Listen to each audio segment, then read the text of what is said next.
chant that thousands of protesters chanted during the George Floyd and police brutality protests across the country, "I can't breathe," is now on a sign out here as protesters protest what they say is unconstitutional, wearing a mask.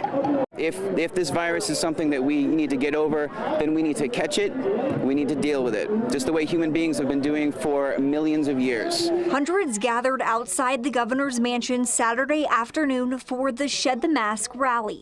Our very freedoms that so many people fought and died for are being threatened right now by our elected officials. While protesters without masks gathered to protest what they call an injustice. Masks make it difficult for people to breathe. Oxygen is something everybody's body needs to fight off disease, whether it's cancer, viruses, bacteria. We need oxygen, and the mask gets in the way of that. Early on, things became heated between protesters and counter-protesters.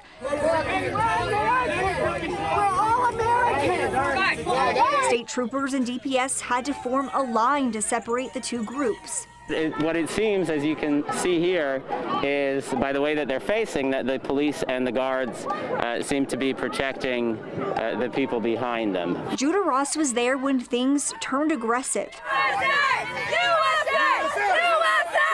He said he doesn't necessarily agree or disagree with the mask protest happening, but says he sees a common theme among these types of protests. It's pretty consistently found that people who are protesting masks during this time, once you really start talking to them, they don't really care about police brutality and they don't really care about oppression of minorities. All lives matter!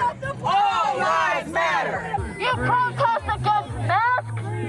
That's what you really care about when there's kids in cages? Ross adding people need to be consistent with their values. If you think the government's so bad and so oppressive, realize that when minorities say that they're being oppressed and being killed and being arrested for no reason, it's talking about the same government, so why aren't you on our side? And as protesters gathered out here, I talked to law enforcement and they say no warnings were given to protesters who weren't wearing masks, even though Governor Greg Abbott's latest orders say in counties with more than 20 positive COVID cases, masks must be worn. Reporting to you outside the governor's mansion, Casey Bowen, Fox 7 Austin News.